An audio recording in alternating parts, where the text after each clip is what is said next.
The most powerful country in human history was purchased for 2 cents an acre. Not figuratively, literally. 800 military bases in 80 countries around the world. 37% of all global military spending in one pair of hands. This is not propaganda. These are official Pentagon statistics. But here is a question rarely asked. How much did it cost? Not in money. Money is just numbers. We're talking about a different kind of price. Over 250 years of America's existence, every step toward power came with a condition that was never spoken aloud. Every victory, a hidden bill. Every document, fine print that not everyone read. Every deal, someone who paid without signing a contract. Today we read that fine print, in full. From the first Europeans on the continent to 9/11 and the war that cost $8 trillion and was never won. And at the end, a fact about the Louisiana Purchase that is documented in American archives and that completely changes our understanding of exactly how the US doubled its territory. There was an unspoken condition, and it was broken. Stay until the end. For a long time, North America interested no one. The Spanish looked south, toward Mexico, toward Peru. That was where the gold was, real gold, in coins and bars that ships carried across the Atlantic. The North seemed cold, empty, and utterly useless. Expeditions rarely went beyond the Rio Grande, but rumors kept spreading. Native Americans told of wondrous lands where gold lay right at your feet. Perhaps these were just legends. Or perhaps a clever way to send armed strangers searching for treasure far away from their own villages. This gave Europeans belief in El Dorado, the 7 cities of gold, the mysterious kingdom of Quivira. The golden cities were never found, but something else was found: land. In 1565, the Spanish founded the city of St. Augustine in what is now Florida. It is the oldest European settlement in North America. It still exists today. Gradually, the Spanish pushed further north and west. That is when cities with recognizable Spanish names appeared: Santa Fe, San Diego, Santa Barbara, San Francisco, Los Angeles. All the place names of the western coast are a Spanish legacy that hasn't faded in 400 years. While the Spanish were settling the south, others were slowly filling the north. The French built trading posts along the St. Lawrence River and the Great Lakes, mainly for fur. The Dutch followed the voyager Henry Hudson, who had explored a large river on the eastern coast. At the mouth of that river, they founded several settlements that eventually merged into one city, the future New York. In 1607, the English established themselves in the south. They landed in Virginia and founded Jamestown, the first permanent English settlement in America. The first months were catastrophic. Of the 500 original colonists, only 60 survived the winter of 1609 to 1610. People died of hunger and disease. The governor wanted to abandon the colony, but then they found what changed everything: tobacco. By then, Europeans had already encountered the plant and grown addicted to it. Demand was enormous.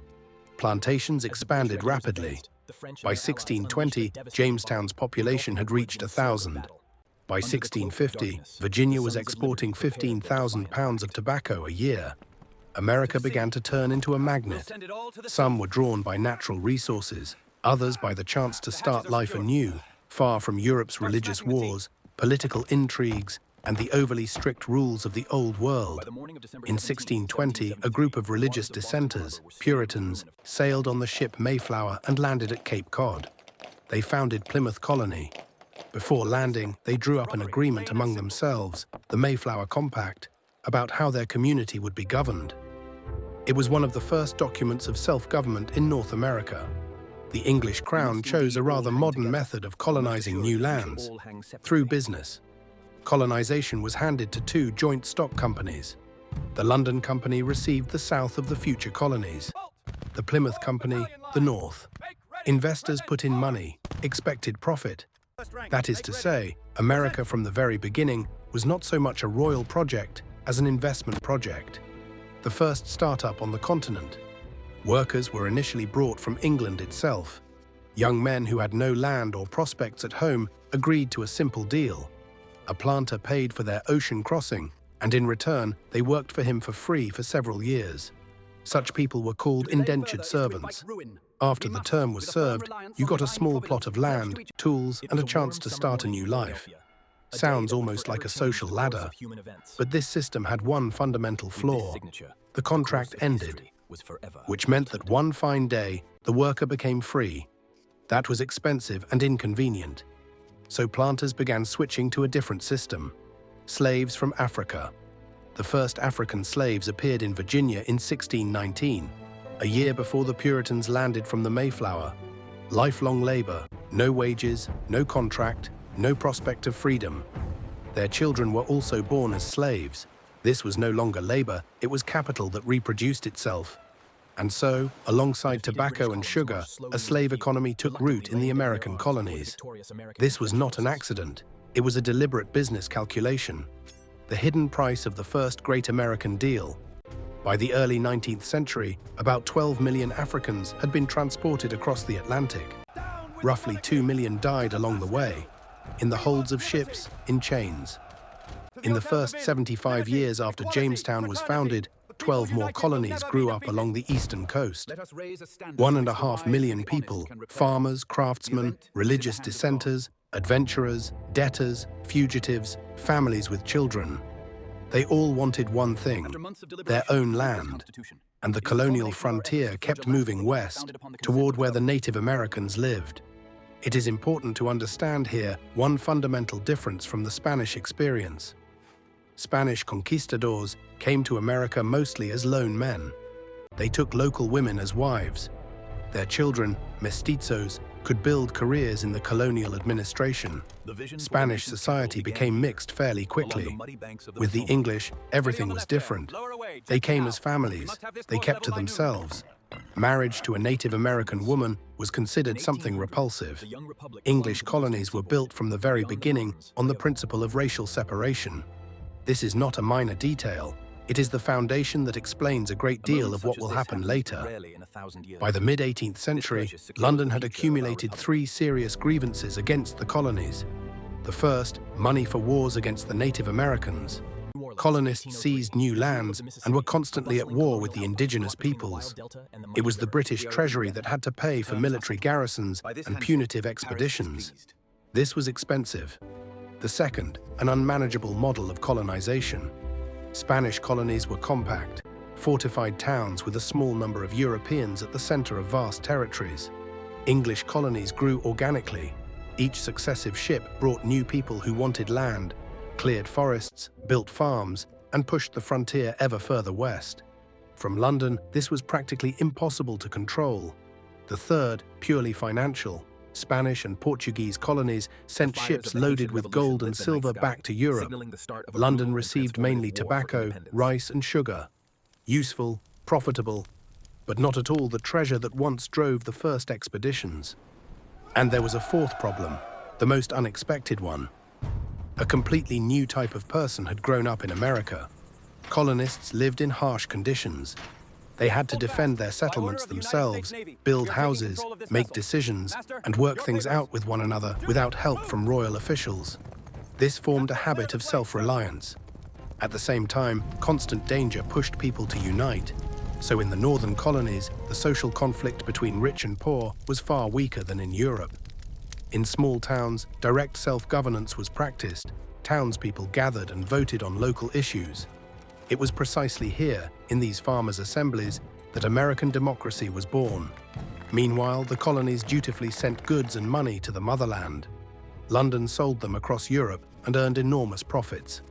But the colonists themselves received almost nothing in return. No political representation, no right to vote on the laws they obeyed. So fairly quickly, a tradition flourished in America that would later become almost a national one. Smuggling. Ships from the colonies increasingly traded directly with France, Holland, and the Caribbean, ignoring British law. The empire preferred not to notice, but tensions were building. Benjamin Franklin in 1754 proposed a compromise, the Albany Plan of Union. Create a federation of colonies with its own government, but with a president appointed from London. Reasonable, it would have worked. London rejected it without serious consideration. After the 7 Years' War of 1756 to 1763, When Britain crushed France and acquired its American territories, London decided the colonies must help pay the war debts. New taxes followed, on sugar, on newspapers, on tea.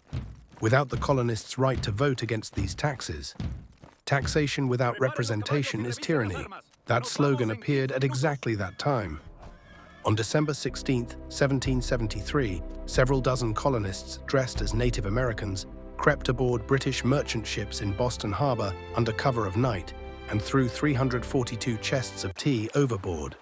The local authorities made no effort to find the culprits. London responded harshly. It closed Boston Harbor until the city paid compensation, about £10,000. In addition, the intolerable acts were passed. The colonies' rights of self-governance were curtailed, and they were obligated to house British troops in their homes. A punitive measure against one colony led to something no one had planned. 13 colonies united. In September 1774, the First Continental Congress convened in Philadelphia. Representatives of 12 colonies agreed to boycott British goods and demanded the repeal of the intolerable acts. In the spring of 1775, the first shots rang out at Lexington and Concord.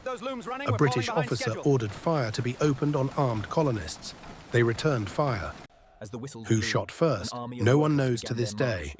That shot was called the shot heard round the world. On July 4, 1776, the Second Continental Congress adopted the Declaration of Independence. Thomas Jefferson wrote it in a matter of weeks. Congress adopted it. 13 colonies declared themselves independent states. But here is a detail few people know. Most of the delegates did not sign the document on July 4th, but on August 2nd, 1776. Nearly a month later, some even later still. One delegate, according to some accounts, signed in 1781. The date of July 4th is the day of its official publication and distribution of copies to the colonies. Not the vote, not the signing. John Adams, one of the founding fathers, wrote to his wife Abigail on July 3rd. The second day of July, 1776, will be the most memorable epocha in the history of America. I am apt to believe that it will be celebrated by succeeding generations. Adams was certain the celebration would be on July 2nd, the day of the vote. He was wrong. The country celebrated the 4th. Adams died on July 4th, 1826, exactly 50 years later. On the same day died Thomas Jefferson, both authors of the document. On the same day, with a difference of a few hours. This is a documented historical fact, not a legend. France fought on the side of the rebels, not out of love of freedom, but out of a desire to take revenge on Britain for its defeat in the 7 Years' War. The French Navy cut off British maritime supply lines. Spain and the Netherlands also declared war on Britain. The War of Independence ended in 1783. The British Empire acknowledged defeat. The new state received territory up to the Mississippi River and the Great Lakes. The hidden price of that victory, France plunged into colossal debt to fund the American Revolution. 6 years later, those debts, together with crop failure and social crisis, became one of the causes of the French Revolution.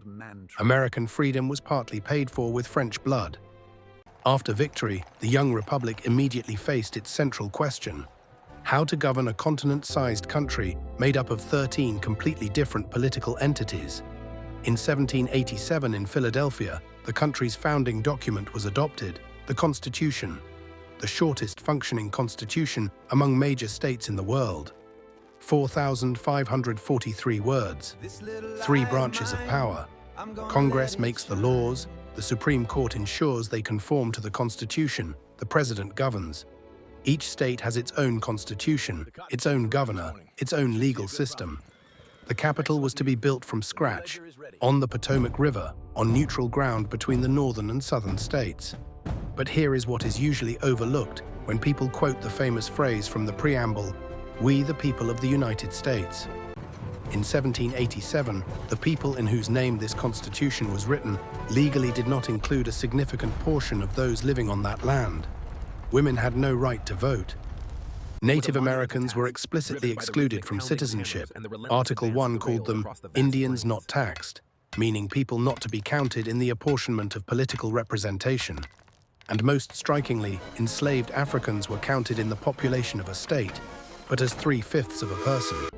Not citizens, not voters, but 3/5 of a person, so that southern states with large numbers of slaves would receive more seats in Congress.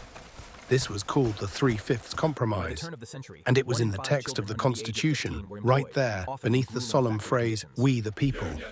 Historians explain, without this compromise, the southern states would not have signed the Constitution. The country simply would not have existed. It was a political calculation, not a moral choice. But here is a question that explanation does not close. If the framers of the Constitution knew of its contradiction, why did the first 10 amendments to it, adopted in 1791, the Bill of Rights, not address slavery, the voting rights of women, or the status of Native Americans? The same people wrote both documents. They did not forget. They chose. The young republic grew at a remarkable pace, and the main instrument of growth was not only wars, but above all, deals. In 1803, the United States concluded one of the most astonishing deals in history, the Louisiana Purchase. From France, they acquired a vast territory in the heart of the continent, from the Gulf of Mexico to the Canadian border. Area, 2.1 million square kilometers, roughly 23% of the current US territory. Price, $15 million. That is about 18 cents per hectare. The country nearly doubled its area in a single night. But here is what is usually not talked about. Napoleon agreed to sell under one unofficial condition. Americans were never to allow Britain to gain control of those territories. This condition was verbal. It was not written into the treaty. Napoleon feared one thing, that France would leave, and the English would arrive. The Americans promised. A few years later, the United States entered into close trade and political relations with Britain, and no one ever mentioned the verbal promise again. Moreover, the main thing in this deal was not the land itself. It was the Mississippi River, the most important transport artery of the entire continent. Whoever controls the river controls trade from the Great Lakes to the Gulf of Mexico. This sharply strengthened the economic position of the young country. Why did Napoleon agree to such a price? In 1791, a slave rebellion broke out on Haiti. It was the most successful slave rebellion in history. An army of freed slaves routed the French forces. Napoleon lost France's most profitable colony. His plan to create a French empire in North America collapsed, and war with Britain demanded money immediately, not in a year, not in 10. Better to sell now than to lose later. Louisiana went for $15 million. In 2024 prices, that is about $400 million. The oil fields of Louisiana and the surrounding states alone bring in more than that annually. Expansion did not stop. In 1812, the US declared war on Britain. The British Royal Navy was intercepting American merchant ships and forcibly conscripting American sailors onto its vessels. The war ended strangely. The British burned Washington, the White House, and the Capitol. President Madison fled the capital. The Americans never seized Canada, though that had been one of their objectives. The peace treaty restored the pre-war status quo. Neither side gained anything. But in the American consciousness, this war was perceived as a victory. For the second time, the country had stood its ground against its former colonial power. In the 1830s, President Jackson signed the Indian Removal Act. 5 civilized tribes, Cherokee, Chickasaw, Choctaw, Creek, Seminole, were forcibly relocated from their ancestral lands in the southeast to specially designated territories west of the Mississippi.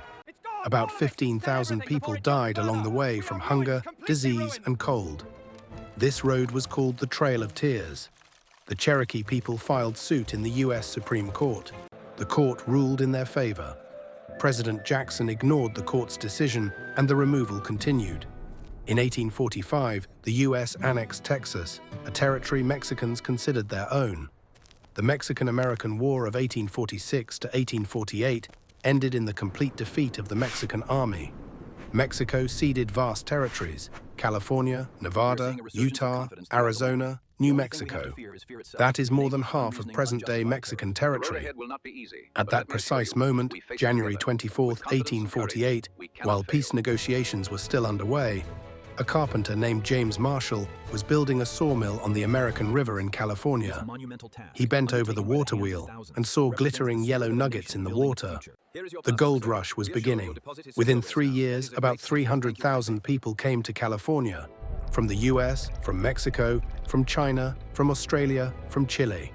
San Francisco grew in 2 years from a village of 800 into a city of 25,000 residents. California became the 31st state of the United States in 1850. In just a few decades, a small group of colonies on the Atlantic coast had transformed into a giant continental power stretching from ocean to ocean. The hidden price of this expansion, the indigenous peoples. By the end of the 19th century, roughly 250,000 survivors had been driven into reservations. The land on which their ancestors had lived for millennia entered the great democracy without their consent. By the mid-19th century, the country had arrived at a fracture that could no longer be ignored. Usually, it is said, the cause of the Civil War was slavery. In reality, it was far more complex. The North was industrializing rapidly. In 1860, the North had about 110,000 manufacturing enterprises. The South had 18,000. Northern factories needed hired workers and a unified internal market. The South lived by a completely different economic model: cotton plantations, trading directly with Europe, above all with Britain, which bought Southern cotton for its textile mills. Southern planters sold cotton overseas, bypassing Northern middlemen. The Northerners found this irritating. Slavery was not merely a moral question. It was the foundation of two incompatible economic systems. The Southern elite saw themselves as landed gentry, almost an aristocracy of the New World. Northerners took pride in their entrepreneurial spirit, business acumen, and industrial growth. These were two different civilizations within a single state. With the election of Abraham Lincoln in 1860, the Southern states declared secession from the Union, one by one, starting with South Carolina. They created the Confederate States of America, with their own constitution, their own president, and their own army. On April 12, 1861, Confederate forces opened fire on the federal Fort Sumter in South Carolina. The Civil War had begun, the bloodiest conflict in American history. In the Battle of Gettysburg alone, more than 50,000 men fell on both sides in 3 days. Over 4 years of war, about 620,000 dead. More than the United States lost in all its other wars combined, up to Vietnam. The North established a naval blockade of the Atlantic coast and cut the South off from European supplies. Britain, despite its textile industry's dependence on Southern cotton, never officially recognized the Confederacy. This was a decisive factor. In 1863, Lincoln signed the Emancipation Proclamation. Formally, it freed slaves only in territories that were in a state of rebellion. That is, where federal authority was not functioning anyway. It was a political maneuver. It transformed the war from a conflict over the preservation of the Union into a war for freedom, making recognition of the Confederacy by European powers politically impossible. In April 1865, the Confederacy surrendered. The South was devastated. The plantation economy lay in ruins. About 250,000 Southerners had died on the battlefields. 5 days after the surrender, Lincoln was shot in a theater. The actor John Wilkes Booth fired at the back of his head. At the same time, his accomplices were to have killed the Vice President and Secretary of State. The attempts failed.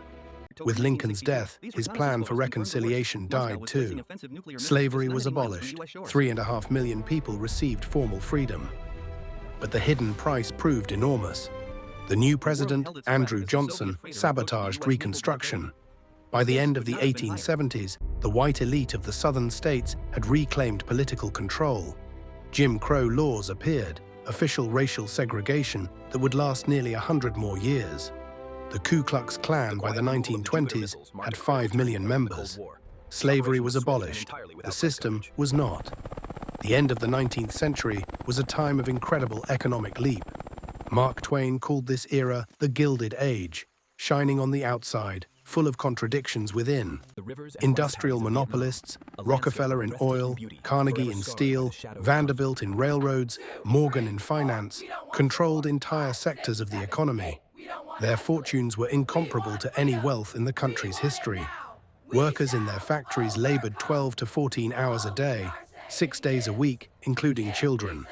When they went on strike, owners hired private security agencies and the National Guard to break it up. Several times it ended in gunfire. From all corners of Europe, the country drew immigrants. Between 1880 and 1920, about 20 million people came to the US, from Italy, Poland, Russia, Greece, Austria, Hungary. They built cities, laid railroads, worked in mines. It was then that the image of America as a melting pot took shape, a country in which people from around the world are turned into Americans. It was then, too, that another tradition rapidly emerged in the US: corporate lobbying. Large companies literally bought senators and congressmen. In 1881, the writer Mark Twain wrote that the United States had the best Congress money can buy. In 1898, the US entered into war with Spain. The official pretext: the explosion of the American warship Maine in Havana Harbor in Cuba, 266 dead. The American press, above all the newspapers of media magnate William Hearst, immediately blamed Spain. "You furnish the pictures, and I'll furnish the war," Hearst supposedly told his photographer in Cuba. There is no documentary proof of this quote, but it accurately captures the spirit of the age. The war was short and victorious. The US received Cuba, Puerto Rico, Guam, the Philippines. Then Hawaii, the Panama Canal Zone, the Virgin Islands. The Republic had become a colonial power, but the explosion of the Maine, subsequent investigations in 1974 and 1999 showed that the explosion was most likely internal, a fire in the powder magazine, not a Spanish torpedo. The press decided who was to blame before the investigation. Society believed it. The country went to war. When the truth emerged, the empire had already been established. When World War I broke out in 1914, President Wilson called for neutrality. The United States sold weapons, food, and equipment to the Entente nations. On credit, it was extremely profitable. In 1917, the Zimmermann telegram was intercepted. The German foreign minister was offering Mexico a military alliance against the US, promising to help recover Texas, New Mexico, and Arizona. That was too much. Congress voted for war. 2 million American soldiers went to Europe. 116,000 did not return. Wilson brought to the Paris Peace Conference a plan for a new world order, the famous 14 points: freedom of trade, the right of peoples to self-determination, the League of Nations as an international body for resolving conflicts. The European allies chose something else: a harsh peace, humiliating reparations for Germany, the division of Turkish and German colonies among the victors. Germany was to pay 132 billion gold marks, a sum the country could not physically pay. The economy collapsed. Inflation wiped out the savings of the middle class. Unemployment grew to catastrophic levels. It was then, in that despair, that the Germans began listening to an Austrian corporal with an absurd mustache who said he knew who was to blame. The hidden price of the harsh peace of 1919, World War II. In the 1920s, the Roaring Twenties, jazz, skyscrapers, cinema, automobiles. Hollywood became a global cultural industry. American films played around the world and shaped the image of America as a land of opportunity. Advertising became a new art form, consumer credit, a new way of life. In 1920, prohibition was introduced, a ban on the production and sale of alcohol. Conservative forces won in Congress. The result was completely unexpected. Thousands of illegal bars appeared across the country. Organized crime seized the alcohol market and grew richer than ever before. Al Capone in Chicago earned about $60 million a year. In 1920s prices, the police were bought, so were the judges. Prohibition banned alcohol, but it created the mafia. In October 1929, everything collapsed. The stock market crash on Wall Street, the Great Depression, the worst economic crisis in US history. A quarter of the working population found itself without work. Banks closed one by one. Farmers could not sell their harvests. Industry wound down production. People stood in lines for free soup. In the richest country in the world. Roosevelt pulled the country through the New Deal. Government investment in infrastructure, strict regulation of banks, deposit insurance, a pension system, unemployment benefits. For the first time, the state took on social responsibility at scale. It worked, slowly, but it worked. Then, World War II. The United States officially maintained neutrality and simultaneously supplied weapons, food, and equipment to the Allies under the Lend-Lease program. It was neutrality with clearly stated preferences. On December 7, 1941, Japanese aviation attacked the naval base at Pearl Harbor in Hawaii. 2,402 Americans died in 2 hours, 19 ships destroyed or damaged, 188 aircraft burned on the ground. Roosevelt called that day a date which will live in infamy. The next day, Congress declared war on Japan. In the Pacific, the Americans fought almost alone, and fought hard. Battle for every island. Japanese soldiers did not surrender. They preferred death. Kamikazes, banzai charges. By the summer of 1945, Germany had surrendered, but Japan fought on. Planning for a ground invasion of Japan showed that American military losses would be between 250,000 and 1 million men. The Department of Defense preemptively produced 500,000 Purple Heart medals for the killed and wounded. On July 16, 1945, in the New Mexico desert, the first nuclear weapons test in history took place. The scientific director of the project, Robert Oppenheimer, watching the explosion, recalled a line from the Indian epic, "Now I am become death, the destroyer of worlds." 3 weeks later, on August 6th, the bomb was dropped on Hiroshima. On August 9th, on Nagasaki. About 200,000 people died in the first days, the majority civilians. Simultaneously, the USSR declared war on Japan and launched a rapid offensive into Manchuria. On August 14th, Japan surrendered. The hidden price of that victory, nuclear weapons, had ceased to be theoretical. Humanity had acquired an instrument of its own destruction and has found no way to be rid of it since. After the war, 730 delegates from 44 countries gathered in a small resort town called Bretton Woods in the state of New Hampshire. The goal, to create a financial system that would prevent a new depression and reduce the risk of a new war. The IMF, the World Bank, the dollar, the world reserve currency, tied to gold, all other currencies pegged to the dollar. The United States received a dominant role in the architecture of global finance. Whoever controls the currency of world trade, controls world trade. It was the final and perhaps most elegant deal of the 20th century. But the world's second largest economy, the Soviet Union, saw the post-war order in a completely different way. The Cold War began. The confrontation was everywhere. In science, the race for the atomic bomb. In space, Sputnik and the moon. In sport, the Olympics as a battle of systems. In politics, every country of the Third World became a playing field for two superpowers. The US intervened in Greece, supported the nationalists in China, fought in Korea. The Soviet Union established control over Eastern Europe. The Iron Curtain divided the continent. In October 1962, the world came to the edge of the abyss. The Cuban Missile Crisis, Soviet nuclear missiles in Cuba, 13 days in which World War III seemed inevitable. American generals proposed an immediate airstrike on Cuba. Soviet submarines in the Caribbean had the authority to use nuclear weapons without a mandate from Moscow, if they lost contact. Kennedy and Khrushchev reached an agreement. The USSR withdrew missiles from Cuba. The US publicly pledged not to invade Cuba and secretly removed its own missiles from Turkey.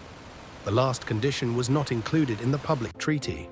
The fine print saved the world. Vietnam became the most painful chapter of the Cold War for the United States. The war, which began as an attempt to stop the spread of communism, dragged on for 20 years. 58,000 American soldiers died. Hundreds of thousands were wounded or suffered psychological trauma. The country split. Anti-war protests swept universities across America. In 1975, Saigon fell. The last Americans were evacuated from the roof of the embassy by helicopter. Vietnam was reunified under a communist government. The hidden price of Vietnam. America's reputation as an invincible power was shattered, and the Soviet Union gained a persuasive argument for propaganda around the world. In 1979, the USSR sent troops into Afghanistan. The United States responded by supporting Afghan mujahideen with money, weapons, and military advisors, including helping an organization led by a young Saudi millionaire named Osama bin Laden. The enemy of our enemy is our friend. In 1991, the Soviet Union collapsed. The United States remained the world's sole superpower. The era of a unipolar world. It seemed total and final victory. But behind that victory lay a price the United States began paying immediately. In the Middle East, in the Persian Gulf, American troops were stationed on permanent bases, including in Saudi Arabia, near the holy cities of Mecca and Medina. This provoked fury among radical Islamists, including Osama bin Laden. A former ally had become the main enemy. On September 11, 2001, 4 hijacked passenger aircraft changed the world. The Twin Towers in New York, the Pentagon, a field in Pennsylvania where passengers attempted to retake control. Nearly 3,000 dead in a matter of hours. The organizer, Al-Qaeda, based in Afghanistan under the protection of the Taliban regime. The United States launched a war on terror. Afghanistan, 2001. Destroying the Taliban took a matter of weeks, but then began the process of state building, an attempt to create a democratic state in a country that had never been a democracy. This stretched over 20 years. Iraq, 2003. The official pretext, weapons of mass destruction. After the rapid military defeat of Saddam Hussein, American troops searched the country. No weapons were found. Intelligence had been wrong, or was used as a convenient pretext. That question is still debated. But the troops were already in, and they found themselves at the center of a brutal civil war between Sunnis, Shias, and Kurds. In 2021, the United States withdrew its forces from Afghanistan. Within 2 weeks, the Taliban had reclaimed power. The government that America had spent 20 years building collapsed within days. The total cost of the post-9/11 wars, according to estimates from Brown University, exceeded $8 trillion. The number of civilian deaths in Afghanistan and Iraq, several 100,000 people. In 2007 to 2008, a financial crisis struck, the worst since the Great Depression. Banks that had been building financial pyramids on mortgage loans collapsed. The federal government spent about $700 billion to bail out the banks. The banks were saved. Millions of people lost their homes. Today, the unipolar world that seemed permanent in 1991 is gradually fading. China has become the world's second economy. Russia openly challenges American influence in Europe. New players, India, Turkey, Brazil, increasingly play by their own rules. And here, a question arises that cannot be sidestepped. Has America become what it once revolted against? 13 colonies rebelled against an empire that taxed them without their consent, kept military garrisons on their land, and made laws thousands of miles away from those who had to live by them. After World War II, the United States inherited the spheres of influence of the British Empire, from Kuwait to Palestine, from Japan to Germany, 800 military bases, sanctions against those who break the rules, rules written in Washington. The British Empire disappeared. The system of global control went nowhere. It simply changed hands. Let us return to where we began. The price. The first colonists struck a deal with a continent. The hidden condition was 12 million enslaved people and peoples erased from the map. The Declaration of Independence proclaimed that all men are created equal in a country where 3.5 million people were someone's property. The Louisiana Purchase doubled the territory and buried French ambitions on the continent. Victory in the Cold War made the United States the sole superpower and produced an enemy who struck on September 11th. This is not an accusation, it is history. Every great country is built on deals whose conditions are never spoken aloud. Sometimes the one who pays is the one who never signed. Think about the people who stood before these decisions. James Marshall, the carpenter who bent over the water wheel and saw gold. He never became rich, his company went bankrupt, and he died in poverty. He found the gold. Others grew wealthy. Oppenheimer, the physicist who created the atomic bomb and spent the rest of his life under surveillance by his own government, which suspected him of disloyalty. He gave the world the most terrible weapon in history and was punished for it. John Adams and Thomas Jefferson, the two men who wrote the Declaration of Independence, both owned slaves. Both knew that this was a contradiction at the very foundation of the country they were building. Both could not, or would not, resolve it. Abraham Lincoln, the only president who tried. He was killed 5 days after victory. The history of the United States is the history of people who believed they were building something new. Sometimes they were.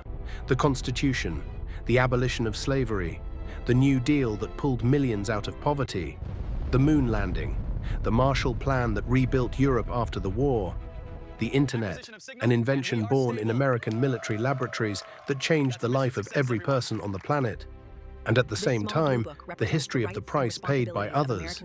Deals are never free. The question is always the same: who pays? This question has no convenient answer, because the convenient answer is precisely that fine print which people don't read. Today we read it. Write in the comments, which of these deals do you consider the most costly for humanity? The first slave plantation in 1619. The Louisiana Purchase with its verbal condition that was broken. The atomic bomb. Afghanistan, where the United States armed those who later struck them. We read every comment, the best ones we will discuss in the next video. Subscribe and click the bell. The next video is about the country that invented all the rules by which the United States then played. The British Empire, how it conquered a quarter of the world, and why it destroyed itself. Link in the description. The dawn of a new nation. Known as the birthplace of America, it was within these walls that the Declaration of Independence was debated and adopted.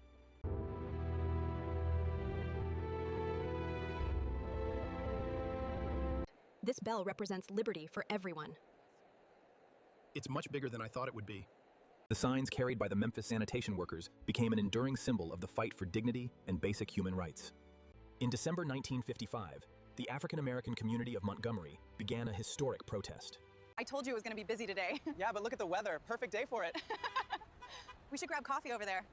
We finally made it! It's beautiful. Look at the taxi.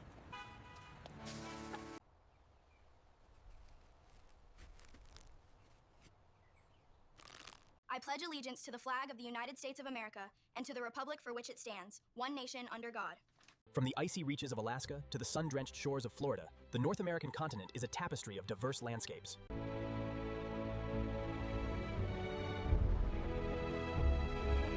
The Atlantic, a timeless witness to the dawn of a new world.